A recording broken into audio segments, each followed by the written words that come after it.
नमस्कार दोस्तों, आज की इस नए वीडियो में आप सभी लोगों का स्वागत है। आज की वीडियो में हम लोग एक नए सब्जेक्ट के ऊपर बात करने वाले हैं। जो भी स्टूडेंट अभी फर्स्ट सेमेस्टर में है, बीए या फिर बीएससी, है ना, और या फिर थर्ड सेमेस्टर में है ना, और आगे भी जो स्टूडेंट हमारे 5 सेमेस्टर में जाएंगे, मतलब 5वां सेमेस्टर में जब भी स्टूडेंट जाएंगे, तो उनको ये पेपर अगर लिए होंगे तो उनको पढ़ना पड़ेगा। और ये मार्केट में पिछले जब सेमेस्टर में बच्चे लोग दिलाए थे, तो उस टाइम में ये पेपर नहीं आया था मार्केट में। लेकिन बच्चों, ये पेपर अभी मार्केट में अवेलेबल है। आप बहुत अच्छे से इनको पढ़ाई कर सकते हैं। पेपर का नाम आपको मैं बताने जा रहा हूं, सार्वजनिक स्वास्थ्य और स्वच्छता क्या होते हैं। इनके ऊपर हम लोग बहुत अच्छे से बात करेंगे और आगे आप लोग देख पाएंगे। ये देखो, ये आपका वैल्यू एडिशन कोर्स है। ठीक है, फर्स्ट सेम, थर्ड सेम और 5 सेम, ये आपका 3 सेमेस्टर को कवर करेगा। सार्वजनिक स्वास्थ्य और स्वच्छता आपका पब्लिक हेल्थ है।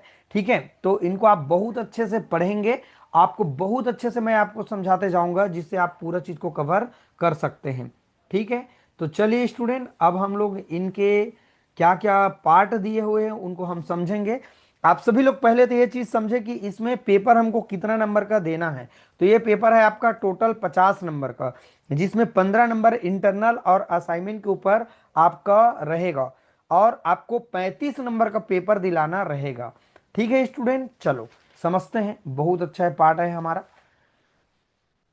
देखो यहां पर है, इसका अलग अलग कालखंड दिया हुआ है। यूनिट 1 में क्या दिया हुआ है, व्यक्तिगत स्वच्छता का रख रखाव कैसे करना है, ये चीज आप देख सकते हैं। थोड़ा सा मैं वीडियो को रोक दिया हूं, एक एक चीज पढ़ूंगा ना, तो एक वीडियो में 1 घंटा से ऊपर लगेगा। और मैं चाह रहा हूं कि एक वीडियो में एक आपका जो यूनिट है ना, वो कवर हो जाए। ठीक है, और इनको देख करके आप थोड़ा थोड़ा पढ़ाई कर लेंगे। दूसरा जो यूनिट दिया हुआ है, पोषण संबंधित चीजों को दिया हुआ है। पोषण क्या होते हैं और स्वास्थ्य क्या होते हैं, इनको यहाँ पर दिए हुए हैं, और इनके पूरे डिटेल करेंगे। एकदम इजी है, और ना कोई ज्यादा प्रॉब्लम वाला चैप्टर ना पार्ट नहीं है, एकदम इजी है। तीसरा है हमारे पास यूनिट, संचारी और गैर संचारी रोग क्या होते हैं, अर्थात कौन कौन से जो बीमारी है जो एक व्यक्ति से दूसरे व्यक्ति तक डायरेक्ट फैलते हैं और इनडायरेक्ट रूप से भी फैलते हैं। तो इनको हम पूरे बीमारी के बारे में इस यूनिट में डिस्कस करेंगे। चौथा यूनिट यहाँ पर दिया हुआ है, सार्वजनिक स्वास्थ्य प्रबंधन और सामान्य चिकित्सा जागरूकता, टीकाकरण लगवाएं, है ना। ये सारे चीज को हम इस यूनिट में स्टडी करने वाले हैं। तो यूनिट वाइज हम लेके आएंगे दोस्तों इस वीडियो को। पहला वीडियो में आपको पहला यूनिट पूरा कवर करके देंगे, 4 वीडियो में 4 यूनिट कंप्लीट हो जाएगा। अब देखते हैं इनका आकलन और मूल्यांकन, कितना कितना नंबर का यहाँ पर पेपर देना है, आप समझना। ठीक है, यहाँ 50 नंबर का टोटल पेपर है, जिसमें 15 नंबर आपका इंटरनल और असाइनमेंट के ऊपर है, आप लोग यहाँ देख पा रहे हैं। और मेन एग्जाम होगा आपका 35 नंबर का, और ये भी समय भी आपका कम रहेगा, सिर्फ आपको 2 घंटा दिया जाएगा, 2 घंटा के आसपास। ठीक है, आपने पिछले बार भी जब पेपर दिया था, तो कई पेपर में हमारे पास जो समय था 3 घंटा नहीं था, आपके नंबर के ऊपर वो कम हो जाता है। ठीक है, चलो अब देखते हैं यहाँ पर जो ये 15 नंबर डिवाइड किए गए हैं, तो 10 नंबर का आपका इंटरनल एग्जाम होगा, और 5 नंबर का आपका असाइनमेंट होगा या आपका सेमिनार होगा, जिसमें आप पहले और देखे होंगे बाकी पेपर में वैसे सेम। ओके, तो यहाँ पर ये टोटल 15 नंबर का हो गया। और देखते हैं यहाँ 10 एवं 10 लिखा है ना, इसका मतलब 2 बार आपका इंटरनल एग्जाम होना है, और जिसमें ज्यादा नंबर आएगा उस नंबर को आपको मान्य किया जाएगा, ऐसा कह रहा है। अब देखो यहाँ पर 2 पार्ट बनाए गए हैं जो सेमेस्टर एग्जाम में होगा। तो यहाँ पर अ और ब करके दिया हुआ है, ए और बी करके, जिसमें एक एक नंबर का आपका 5 सवाल रहेगा, ऑब्जेक्टिव सवाल रहेगा। और दूसरा हमारे पास प्रश्न का जो सिस्टम है दोस्तों, यहाँ पर आपको मिलेगा 5 × 2 दिया है, अर्थात दो दो यहाँ पर नंबर का 5 क्वेश्चन रहेगा, अर्थात 10 नंबर का यहाँ हो गया। और यहाँ पर है 4 × 5 लिखा हुआ है, अर्थात 55 नंबर का 4 क्वेश्चन है, और ये कुल मिला के 20 नंबर का यहाँ पर सवाल बन रहा है, जो आप लोगों को समझ में आ गए। वीडियो अच्छा लगे फ्रेंड, लाइक कमेंट करना आप मत भूलना। अगर चैनल में नए आए होंगे तो चैनल को जाके प्लीज सब्सक्राइब कर लेना, क्योंकि इतने सारे मैं इंपॉर्टेंट चीज़ें अभी बताने जाऊंगा जो आप सबके लिए, चाहे आप बीएससी की पढ़ाई कर रहे हैं, चाहे आप बीए की पढ़ाई कर रहे हैं, और जो भी एनएपी में पढ़ने वाले स्टूडेंट हैं उन सबको हेल्प मिलने वाला है। तो मैं कहना चाहूँगा आप सभी लोग चैनल को सब्सक्राइब कर लेना और बेल आइकन के बटन को क्लिक कर लेना, ताकि हर वीडियो आपको नोटिफिकेशन में मिल जाएगा। ठीक है दोस्तों, चलो अब हम लोग स्टार्ट करते हैं। पहला यूनिट में क्या क्या सवाल दिया हुआ है आपको मैं पूरा वीडियो बना के दूंगा, है ना। पूरा चीज आपको समझ में आएगा और चैप्टर वाइज आपको मिलेगा। आप ये प्रश्न को थोड़ा सा देख सकते हैं। ठीक है, मैं आईएमपी क्वेश्चन भी आपको बताते जाऊंगा, और इसमें ज्यादा हमको ऐसा नहीं करना है कि हम ज्यादा काट फीट के पढ़ लेंगे। कोशिश करें हम ज्यादा प्रश्न पढ़ें, क्योंकि ये चीजें बहुत ज्यादा इजी है। ये देखो, यहाँ पर ये लॉन्ग क्वेश्चन मिलेगा, है ना। और फिक्स है, जो बताते जाऊंगा वो प्रश्न आपको एग्जाम में देखने के लिए मिलेगा। ये दूसरा यूनिट है, अभी मैं आगे बढ़ते जाऊंगा। ठीक है, और ये लॉन्ग शॉर्ट दोनों क्वेश्चन आपको देखने के लिए मिलेंगे। और कौन कौन सत्र में कौन कौन सवाल आया है ये भी दिया हुआ है यहाँ पर, आप सभी लोग देख सकते हैं। ओके, ठीक, ये देख सकते हैं। थोड़ा सा आप वीडियो को रोक लेंगे फ्रेंड, आपको पूरा चीज समझ आएगा। अभी मैं आपको पूरा यूनिट वाइज बताने जाऊंगा, और पूरा आंसर और क्वेश्चन दोनों आपको बताते जाऊंगा। ओके, ठीक, ये लास्ट यूनिट है हमारा।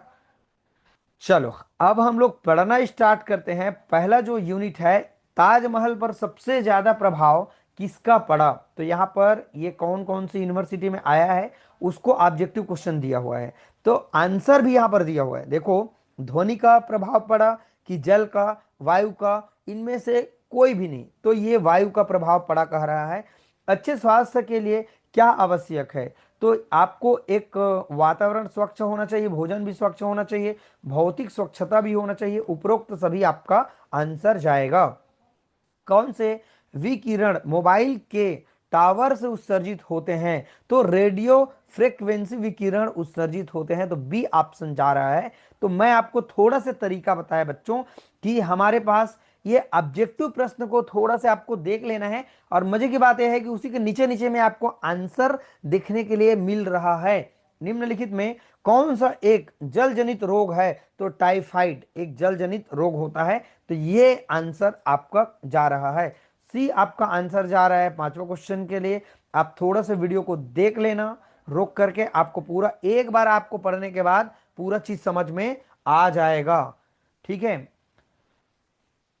ये देखो, ये ऑब्जेक्टिव प्रश्न नो डाउट हमारे एग्जाम में पक्का देखने के लिए मिलेगा। तो इन चीजों को आपको छोड़ना नहीं है, आपको पढ़ ही लेना है। अगर आपको कम समय में अच्छे तैयारी करना है तो आपके लिए ये हमारा जो पीडीएफ है, जो वीडियो है, बहुत ज्यादा इंपॉर्टेंट है। ओके, चलो आप सब लोग ऑब्जेक्टिव क्वेश्चन को देख रहे होंगे। आप इनको थोड़ा सा वीडियो को रोक रोक करके आप देख लेंगे। मैं भी थोड़ा सा वीडियो को रोक करके आपके लिए शो कर रहा हूं इसको। ठीक है, ये देखो, ये पूरा आपका शॉर्ट आपका ऑब्जेक्टिव क्वेश्चन है। ठीक है, क्या लिखा है यहाँ पर, एक क्वेश्चन है, दांत के साफ करने के लिए दिन में कितने बार ब्रश करनी चाहिए। तो यहाँ पर कम से कम 2 बार ब्रश करनी चाहिए, है ना। एक तो सुबह कर लें और एक तो खाना खाने के पहले शाम को कर लेना चाहिए। हम्म, अच्छा है, बहुत अच्छा नॉलेज मिलेगा आप लोगों को। ठीक है, अब मैं एक एक चीज को इसलिए नहीं पढ़ा रहा हूं बच्चों, क्योंकि बहुत लंबा हो जाएगा वीडियो, और आप सब लोग समझदार हैं। इतने इजी चीज अगर आप नहीं पढ़ेंगे तो कैसे बनेगा, पढ़ना पड़ेगा। ठीक है, आप बोलो एक बार लाइक करके, कमेंट करके, ठीक है पढ़ लेंगे सर, कोई टेंशन मत लीजिए करके। देखो मैं कितना मेहनत करके आप सबके लिए वीडियो तैयार कर रहा हूं बच्चों, तो इसमें काफी मेहनत लगता है। सबसे पहला शॉर्ट क्वेश्चन है हमारे पास, मेंस्ट्रुअल स्वच्छता क्या होते हैं समझाना है। आप सब जानते हैं ये हमारे जो गर्ल्स होते हैं उसमें मंथली साइकिल चलते हैं बच्चों। तो ये हमारे पास इनके स्वच्छता से क्या समझते हैं, है ना। एक तरह से कहा जाए जो मानसिक जो मासिक चक्र होते हैं ना, उनको कहते हैं। ठीक है, तो यहाँ पर देखो, मासिक धर्म स्वच्छता का अर्थ क्या है ये पहले आप समझे। मासिक चक्र के दौरान शरीर की साफ सफाई और स्वच्छ आदतों का पालन करना है। इन दौरान उचित स्वच्छता बनाए रखना महिलाओं के लिए स्वास्थ्य के लिए अत्यंत आवश्यक होते हैं। ये हर महीने में आपके 28 दिन, है ना। और अलग अलग ये डेट पर चलते हैं, महिलाएं को पता है और जो गर्ल्स है उनको भी पता है। ये 14 साल 15 साल की उम्र में ये स्टार्ट हो जाते हैं, है ना। तो ये कैसे कैसे इनका सफाई रखा जाए, है ना। तो इनके लिए क्वेश्चन है, साफ सुथरे सैनिटरी पैड यूज करें। जो आप लोग पैड यूज करते हैं ना, गर्ल्स लोग पैड, वो साफ सुथरा होना चाहिए। और जो कफ और टैपून का उपयोग करना चाहिए, जो साफ सुथरा होना चाहिए। जो भी समय समय पर उनका बदलना, हाथ धोना और जननांगों की साफ सफाई करना जरूरी होता है। तो ये सिंपल चीज होती है जो आप सभी लोग इनको अच्छे से तैयारी कर सकते हैं बच्चों। ठीक है, अब चलो मैं दूसरा सवाल की ओर चलता हूं। आप सभी लोग थोड़ा वीडियो को रोक करके जरूर पढ़ें और एक बार में आप लोगों का तैयारी हो जाएगा। शॉर्ट क्वेश्चन है, विकिरण खतरा की परिभाषा क्या होनी चाहिए, अर्थात जो हमारे पास रेडिएशन हजार्ड होते हैं इनके खतरा क्या क्या है, देखते हैं। देखो, विकिरण खतरा उस स्थिति को कहते हैं जिसमें किसी सोर्स से निकलने वाली आयनकारी विकिरण जैसे कि अल्फा बीटा गामा किरण, एक्सरे किरण जीव मानव शरीर और पर्यावरण को हानि पहुंचाते हैं। ये किरण जब अधिक मात्रा में शरीर के संपर्क में आते हैं तो कोशिकाओं की क्षति पहुंचती है, जिससे कैंसर, त्वचा रोग, अनुवांशिक विकिरण, है ना, विकार, प्रजनन संबंधी समस्या, मृत्यु तक भी हो सकती है। यह खतरा मनुष्य, परमाणु संयंत्रों, रेडियोधर्मी पदार्थ, चिकित्सा विकिरण उपकरणों और परमाणु हथियारों के कारण होते हैं। इनमें बचाव के लिए सुरक्षा मानव का पालन करना आवश्यक होती है। कुछ मानक होते हैं इसके, उनको हमको पालन करना चाहिए। तो ये विकिरण आप सभी जानते हैं, लाइट जैसे आप एक्सरे कराने कभी आप अपने बॉडी का कराने के लिए गए होंगे तो उनसे जो किरण निकलते हैं वो नुकसानदायक होते हैं। तो ऐसे हमारे सूर्य प्रकाश की किरण से भी जो किरण निकलते हैं तो कुछ किरण होते हैं जो नुकसान पहुंचाते हैं, लेकिन ओजोन परत के कारण वो किरण हमारे पर्यावरण पर बहुत कम मात्रा में पहुंचते हैं। तो ये किरण जो होते हैं, है ना, तो ये हमारे लिए क्या होते हैं, नुकसानदायक होते हैं। तो इन किरणों से क्या होना चाहिए, हमको बचना चाहिए। ये आपको बहुत अच्छा नॉलेज, ये पेपर बहुत अच्छा पेपर है बच्चों, बहुत अच्छा आपको नॉलेज देगा ये पेपर। मुझे खुद बहुत अच्छा लगा, पहली बार मैं ऐसे पेपर देखा हूं जिससे कुछ चीज़ों को मैंने और स्टडी किया और बहुत अच्छा चीज़ है और एकदम इजी है। इलेक्ट्रॉनिक उपकरण क्या है, इलेक्ट्रॉनिक उपकरण के दो सकारात्मक प्रभावों को बताना है बच्चों। ये वीडियो को थोड़ा आप रोक लेंगे और रोक करके आप जरूर इनको पढ़ लेंगे। आप सब लोग, ऐसा नहीं है कि इलेक्ट्रॉनिक उपकरण क्या है, जैसे कि टीवी है, कूलर है, पंखा है, बहुत सारे चीजें हैं जो आपके कंप्यूटर है, ये सभी चीजें आपको कैसे प्रभावित करते हैं, कैसे आपको फायदा देता है, इसके बारे में यहाँ पर दिया गया है जो बहुत ज्यादा इजी है, आप सब लोग पढ़ लेंगे। नेटवर्क टावर से किस प्रकार की विकिरण उत्सर्जित होती है, जैसे बच्चों आंसर है, नेटवर्क टावर जैसे मोबाइल टावर से मुख्यतः गैर आयनीकरण विकिरण उत्सर्जित होती है, और जो कि हमारे लिए क्या होती हैं, विकिरण रेडियो तरंगे और सूक्ष्म तरंगों के रूप में होती है जो मोबाइल संचार के लिए आवश्यक होती है। यह विकिरण कम ऊर्जा वाली होती है और सीधे डीएनए को क्षति नहीं पहुंचाती, परंतु लंबे समय तक अत्यधिक संपर्क में रहने से कुछ स्वास्थ्य समस्याओं जैसे सिर दर्द, अनिद्रा मतलब नींद आना, थकान, मानसिक तनाव आदि उत्पन्न कर सकते हैं। कितना अच्छा सवाल है, शॉर्ट आपको दो दो नंबर के सवाल है, कितना बढ़िया है बताइए। व्यक्तिगत स्वच्छता का क्या महत्व है, आप बताएंगे कि what is this importance of the personal hygiene. क्या होते हैं हमारे पास व्यक्तिगत स्वच्छता, भाई आप सभी लोग जानते हैं, आप जो गंदे स्थान में जो व्यक्ति रहते हैं वो अपने शरीर को स्वच्छ रखें, साफ सुथरे रहें, कपड़ा जो पहन रहे हैं, ये आपका पर्सनली जो उद्देश्य क्या है, आपका शारीरिक और मानसिक स्वच्छ स्वास्थ्य को बनाए रखना, और यह शरीर से गंदगी, बैक्टीरिया और अन्य हानिकारक सूक्ष्म जीवों को दूर करने में मदद करती है। चलो आप पढ़ेंगे जरूर। प्रदूषण के प्रकार और स्वास्थ्य पर प्रभावों को बताना है। देखो, वायु प्रदूषण होता है, जल प्रदूषण होता है, इनके प्रभाव को यहाँ पर दिया गया है, और ध्वनि प्रदूषण से क्या होते हैं आप देख पाएंगे। अगला सवाल है हमारे पास, जल जनित रोगों से बचाव के लिए कौन कौन से उपाय किए जाना चाहिए, बहुत इंपॉर्टेंट है, आप वीडियो को थोड़ा से देखें, रोक करके पढ़ें। इजी है, कोई हार्ड नहीं, इसलिए एक एक चीज को बताने की जरूरत नहीं है, आप सभी लोग इनको पढ़ सकते हैं आसानी से। अगला है विकिरण संबंधित तीन जो खतरे हैं उनको बताना है। तो यहां पर क्या खतरा है आप सब लोग यहां देख पाएंगे। विकिरण संबंधित प्रमुख खतरे कैंसर, टाइफाइड रोग है और डीएनए में क्षति हो सकते हैं। नेटवर्क टावर और इलेक्ट्रॉनिक जो गैजेट्स से निकलने वाली विकिरण शरीर पर नकारात्मक प्रभाव डाल सकता है। इसे नियंत्रण करने के लिए निम्न कदम उठाया जाना चाहिए। इसे दूरी बनाए रखना चाहिए। समय कम करना, विकिरण के लिए संपर्क में आने का समय कम करें। सुरक्षा मानक का पालन करें। ये सब इसका आंसर है। मौखिक स्वच्छता को बताना है। क्या है हमारे पास ओरल हाइजीन, क्या चीज होते हैं। मौखिक स्वच्छता के महत्व को बताना है। यहाँ पर आप सब लोग यहाँ जैसे आप बात कर रहे हैं, आपने ब्रश अच्छे से नहीं किया है तो बदबू देगा आपके मुंह से, ठीक। कैविटी, मसूड़ों की सूजन और सांस की बदबू से बचा जा सकता है। इस इसे बनाए रखने के लिए दांतों को दिन में 2 बार ब्रश करना चाहिए। नियमित रूप से मुंह को धोना चाहिए और दांतों के बीच सफाई के लिए ब्रश सॉरी फ्लॉस का उपयोग करना चाहिए। ये सब चीज आप पढ़ सकते हैं। मासिक धर्म, स्वच्छता के उपाय क्या क्या है। तो आप बच्चों सैनिटरी नैपकिन का उपयोग करें। नैपकिन के को सुरक्षित रूप से नष्ट करना चाहिए। मासिक धर्म के दौरान अच्छे गुणवत्ता वाले नैपकिन का उपयोग करें और इन्हें समय समय पर बदलें। जो आप लेते हैं ना स्टे फ्री या जो भी और बाकी चीज़ें हैं, तो वो चीज़ को आप बार बार चेंज करते रहें, ठीक है। ये बहुत ईजी चीज़ है।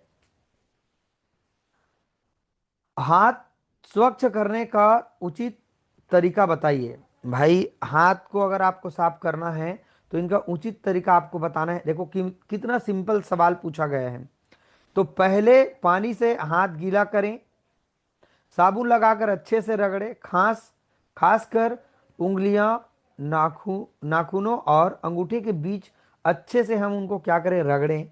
कम से कम 20 सेकंड तक हाथ धोने की प्रक्रिया को जारी रखें। हाथ धोने के बाद साफ जो टॉवेल है आपका, हम लोग तौली कहते हैं, या हवा से हाथों को सुखाएं। यह आदर्श तरीका उपयोग करना चाहिए।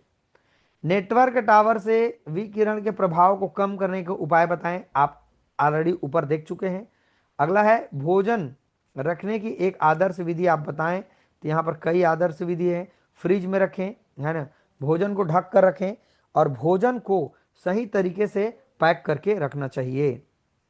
अब हमारे लॉन्ग आंसर क्वेश्चन देखने के लिए मिल रहा है कि स्व स्वच्छता प्रबंध पर निबंध आपको लिखना है, जो बहुत ज़्यादा खास है बच्चों, इंपॉर्टेंट है। आप सब लोग देख पाएंगे इसका। ये प्रश्न को आप चिन्ह लगाएं। अभी मैंने जितना आपको बताया ऊपर में, वो सभी प्रश्न को आप सब लोग पढ़ें। आप सब लोग इसके लिए आईएमपी क्वेश्चन मत मांगे बच्चों, छोटा पेपर है। अब बहुत अच्छे से मैं बता रहा हूं, कोई हार्ड नहीं है। तो आपको ऑब्जेक्टिव और जो आपका 2-2 नंबर के सवाल है उनको पढ़ ही लेना है। अब लॉन्ग क्वेश्चन में मैं आपको जो चिन्ह लगवाते जाऊंगा उनको आपको अच्छे से पढ़ लेना है। देखते हैं, अलग अलग यूनिवर्सिटी में आया हुआ पेपर है ये। देख सकते हैं बिलासपुर यूनिवर्सिटी में 2025 में ये आया है और ये अलग अलग सवाल है। आप सत्र वाइज देख सकते हैं कब कब आया हुआ है। आप देखते हैं हमारे पास जो व्यक्तिगत जो स्वच्छता होते हैं वो क्या चीज होते हैं। आप सब लोग को मैंने अभी शॉर्ट क्वेश्चन में बताया। तो आप एक काम करेंगे, लॉन्ग क्वेश्चन को अगर आप पढ़ लेते हैं तो शॉर्ट क्वेश्चन आपसे ऑटोमेटिक सॉल्व हो जाएगा। तो शॉर्ट वहां पर जो आपने पढ़ा है, तो ये आप लॉन्ग पढ़ लेंगे तो आपका शॉर्ट ऑटोमेटिक हो जाएगा, ठीक है। तो चलो आप इसको एक बार वीडियो को देख करके आप रोक करके इनको जरूर पढ़ें कि कैसे हम अपने पर्सनली जो स्वच्छता है कैसे उनको बनाए रखते हैं, कैसे उनको कर सकते हैं। ये सब चीज़ आप लोग पढ़ सकते हैं। अभी आपने देखा पूरा, या नहाना चाहिए, दांत साफ करना चाहिए, बालों की सफाई करना चाहिए, वस्त्रों की जो नियमित रूप से धोना चाहिए, ये सब चीज़ें हैं। अगला है व्यक्तिगत स्वच्छता के विभिन्न प्रकार। शारीरिक, नहाना, बाल की सफाई करना, नाखून की सफाई, दांतों की सफाई। हेडिंग बता दिया तो सब पर्याप्त है। बाकी चीज़ें आप 1 मिनट वीडियो को रोक करके पढ़ लीजिएगा, ओके। ये सब इनके क्या है, अलग अलग प्रकार हैं। कपड़ों की सफाई है, नियमित धोना, ये पूरे चीज आप लोग वीडियो को 1 मिनट रोक करके पढ़ लीजिएगा बच्चों, काफ़ी अच्छा है। अलग अलग यहाँ पर हेडिंग दिए हुए हैं, आप सब लोग के लिए काफ़ी इंपॉर्टेंट है ये सवाल। व्यक्तिगत स्वच्छता अपनाने के सुझाव आप बताएं। रोजाना नहाएं, बाल साफ रखें, भोजन से पहले और टॉयलेट के बाद हाथ धोएं, अपने नाखूनों को साफ और छोटे रखें, ताजी और स्वच्छ वस्तु पहने, घर और आसपास को स्वच्छ रखें। ठीक है बच्चों, ये सब नॉर्मल चीजें हैं, आप सब लोग जानते हैं, निष्कर्ष आप पढ़ लेंगे। अगला सवाल है हमारे पास, इलेक्ट्रॉनिक उपकरण का मानव स्वास्थ्य पर सकारात्मक और नकारात्मक प्रभाव को बताना है। आप मोबाइल इस्तेमाल करते हैं, उसके दो प्रभाव हैं, एक तो सकारात्मक है और दूसरा नकारात्मक भी है, तो आप लोग इनको चिन्ह जरूर लगा लेंगे। और ये आप लॉन्ग क्वेश्चन पढ़ेंगे बच्चों, एक तरीका अपना लीजिएगा कि सबसे पहले आप लॉन्ग क्वेश्चन पढ़ें, उसके बाद आप शॉर्ट क्वेश्चन में जब जाएंगे स्टूडेंट, तो आपका लॉन्ग जो क्वेश्चन है उससे आपका शॉर्ट क्वेश्चन कवर हो जाएगा। ओके, वर्तमान युग को डिजिटल युग कहा जाता है, जहां इलेक्ट्रॉनिक उपकरण हमारे जीवन का अभिन्न अंग बन चुके हैं। बिल्कुल, mobile phone, computer, tablet, smart watch, television, microwave, ये सभी चीज हमारे लिए एक क्या है, डिजिटल युग है। ठीक है, जो मानव जीवन को सरल बनाते हैं, सुविधाजनक बनाते हैं, उत्पादक बनाते हैं। लेकिन यह तकनीक क्रांति का एक दोहारी तलवार की तरह तो है, जहां एक और इलेक्ट्रॉनिक उपकरण जीवन की गुणवत्ता में सुधार लाते, वहीं दूसरी ओर इनके अत्यधिक अनुचित प्रयोग से शारीरिक और मानसिक जो प्रभाव है वो शरीर आपके स्वास्थ्य पर नकारात्मक प्रभाव भी पड़ता है। आप सब लोग जानते हैं, आप सब लोग बना के भी पेपर लिख सकते हैं, नो प्रॉब्लम। आपको आइडिया चाहिए था, आपको एक कंटेंट चाहिए था, जो मैं आपको इस YouTube के माध्यम से, एक प्लेटफॉर्म के माध्यम से मैं आप सभी तक प्रसारित कर रहा हूं दोस्तों। तो मेरे चैनल को आप सभी लोगों को धूम मचा के शेयर कर देना है। अब इसके सकारात्मक प्रभाव है, सब लोग हेडिंग हेडिंग को पढ़ लीजिएगा, एक एक बार पढ़ेंगे, आप सब लोग याद कर लेंगे, भूलने वाला चीज नहीं है। इसके नकारात्मक प्रभाव है, आंख संबंधित प्रॉब्लम होगी, मोटापा, शारीरिक निष्क्रियता आएगी, नींद की गुणवत्ता खराब होगी, है ना, और मानसिक तनाव बढ़ेगा, सोशल मीडिया डिप्रेशन बढ़ने लगेगा। इसके नकारात्मक प्रभाव, डिजिटल लत लग जाएगी, आप सभी लोग मोबाइल से चिपके रहते हैं और आप सब लोग जानते हैं, इसका प्रभाव बताने की जरूरत नहीं है। और ये जो WHO है, ये क्या बता रहे हैं बच्चों लोग के लिए, बच्चों और किशोर का कैसा प्रभाव पड़ रहे हैं, ये सभी चीज को यहाँ हेडिंग हेडिंग आप देख लेंगे, तो आपको कोई प्रॉब्लम नहीं होगी। समाधान है, कैसे हम समाधान कर सकते हैं, अपने लैंग्वेज में आप सभी लोगों को पढ़ लेना है। अब देखते हैं अगला सवाल है तीसरा, व्यक्तिगत जो स्वच्छता का महत्व और इनके शारीरिक, मानसिक और सामाजिक स्वास्थ्य पर प्रभाव को बताना है। व्यक्तिगत जो स्वच्छता होता है उनके महत्व बताना है। कोई ज़्यादा प्रश्न हमको नहीं छोड़ना है इसमें, है ना। आप वीडियो को थोड़ा से रोकें और आप थोड़ा से पढ़ते जाएं अच्छे से, तो आपको पूरा क्लियरिटी हो जाएगी। मैं वीडियो को थोड़ा से छोटा कर देता हूँ, ठीक है, ताकि जो डिस्प्ले पर ज़्यादा चीज़ आपको अवेलेबल हो जाए। ठीक, तो ये इसके पूरे अंतर्गत दिए हुए हैं। आपको एक तरह से बायोलॉजी भी है और दूसरा हमारे समाज से रिलेटेड और अपने जो जीवन में जो दिखता है वही चीज़ लिखा हुआ है, तो ज़्यादा प्रॉब्लम नहीं होगी। अगर इस प्रश्न को ऊपर को आप नहीं पढ़ेंगे बच्चों, कोई दिक्कत नहीं है, लेकिन आप चौथा सवाल को ना छोड़े। जल जनित रोग से क्या समझते हैं, विस्तार पूर्वक आपको समझाना है। तो ये आपका जल से होने वाले कुछ बीमारी है जो लोगों को कैसे प्रभावित करते हैं, जैसे कि हैजा, ठीक है, टाइफाइड, डायरिया, पोलियो, ये सब बीमारी है। जल जनित रोगों से बचाव के उपाय बताना है कि कैसे हम लोग बचे। स्वच्छ जल स्रोत होना चाहिए, है ना, और आपका टीकाकरण होना चाहिए, खाद्य स्वच्छता होनी चाहिए, जल पुनर्चक्रण और सफाई होते रहना चाहिए। इसके प्रभाव है स्टूडेंट, आप लोग देख सकते हैं कि इससे कितने सारे प्रभावित हो रहे हैं। अस्थमा होते हैं, दिल की बीमारी होते हैं, श्वसन संक्रमण होते हैं, फेफड़े की कैंसर होती है, ठीक है। वायुजनित रोगों से बचाव के उपाय बताना है। अभी हमारा पास अलग चीज़ है, वायुजनित रोगों से बचाव के उपाय, ये देख सकते हैं, अलग अलग चीज़ें दिए हुए हैं, ठीक है, आप इसको पढ़ें जरूर। विकिरण के खतरे पर नोट लिखो। भाई हमारे पास जो विकिरण है, अभी आपने देखा शॉर्ट में, तो कोई भी बच्चा लॉन्ग को नहीं छोड़ेगा, जितना शॉर्ट है उनको साइड में रखो। आप लॉन्ग पढ़ लेंगे तो आपका शॉर्ट ऑटोमेटिक हो जाएगा, ठीक है। तो हर यूनिट में आप पहले लॉन्ग को कवर करते जाएंगे, फिर शॉर्ट ऑटोमेटिक कवर हो जाएगा। तो ये आपका नेटवर्क जो टावर होते हैं वो कैसे प्रभावित करता है लोगों को, इसको आपको देखना है, पढ़ना है। थोड़ा सा वीडियो को आप रोक लेंगे स्टूडेंट्स, आप लोग को पूरा चीज समझ में आ जाएगा। ये इतना अच्छा से कंटेंट है आप सबके लिए, जो आपको यूट्यूब पर कोई इस तरह से बताएगा नहीं, लेकिन मैं आपको बता रहा हूं बच्चों, आप जरूर इनको अच्छे से पढ़ें। मौखिक, हाँ इसको मत पढ़ो, ठीक है। शॉर्ट आपने पढ़ लिया ऊपर, इसको आप मत पढ़ो, एक बार हेडिंग हेडिंग को देख लेंगे, बाकी और ज़्यादा आपको कुछ करने की ज़रूरत नहीं है। मासिक धर्म स्वच्छता के आदर्श तरीके और इसके प्रभाव को बताना है, ऑलरेडी आपने ऊपर में देखा है शॉर्ट क्वेश्चन में। तो यहाँ आप हेडिंग हेडिंग बस पढ़ें और फिर उसके अंदर में चीज़ों को आप समझ के लिख देंगे, कोई परेशानी नहीं होगी। कैसे प्रभाव करते हैं, हाँ ये इंपॉर्टेंट है। वायु प्रदूषण पर निबंध आप लोगों को लिखना है। वायु प्रदूषण किसे कहते हैं, वायु प्रदूषण पर निबंध हमको लिखना है। ये सभी पर्यावरण जैसे लग रहा है। वायु प्रदूषण क्या होते हैं, उनके संगठन में अगर किसी तरह से परिवर्तन हो जाते हैं तो उसे हम लोग क्या कहते हैं, एयर पॉल्यूशन कहते हैं। अब इसके प्रभाव क्या क्या है देखते हैं। ये आपका श्वास संबंधित बीमारी उत्पन्न करते हैं, दिल की बीमारी, और जो गर्भवती महिलाएं हैं उनको भी प्रभावित करेगा। और इसके बचने के उपाय है, हरे भरे क्षेत्र में रहना चाहिए, वाहन उत्सर्जन की कमी होना चाहिए, ये सब एकदम इजी है, ठीक है। आप लोग वीडियो को थोड़ा से रोक लेंगे और रोक करके आप पढ़ते जाएं। हो सकता है मैं तुरंत आपको पीडीएफ ना भेज पाऊँ, तो फिर आप परेशान हो जाएंगे। तो कम से कम यूनिट वाइज धीरे धीरे आप टाइम पास करते करते थोड़े से मोबाइल में, और आप एक जो आपका मोबाइल का जो लाइट है ना, उनको आप थोड़ा से एकदम कम कर देंगे। और रात के टाइम जब भी पढ़ते हैं तो इस तरीके से आप लोग थोड़ा से ज़्यादा एकदम इन्वॉल्व नहीं होना है, लेकिन थोड़ा सा पढ़ लेना है। हाथ धोने के आदर्श तरीके, ये आप मत पढ़ें, आईएमपी क्वेश्चन नहीं है उतना, लेकिन आप हेडिंग हेडिंग को देख करके आप बिल्कुल जान सकते हैं, लिख सकते हैं, मेरे कहने का मतलब, ठीक है। आप लोग वीडियो को थोड़ा से रोक रोक करके पढ़ लेंगे। भोजन को सुरक्षित रखने के लिए आदर्श तरीके, अच्छा ये सब जानते हैं। ये देखो भोजन को कैसे सुरक्षित रखें, ये फ्रिज में रखें, सभी लोग जानते हैं।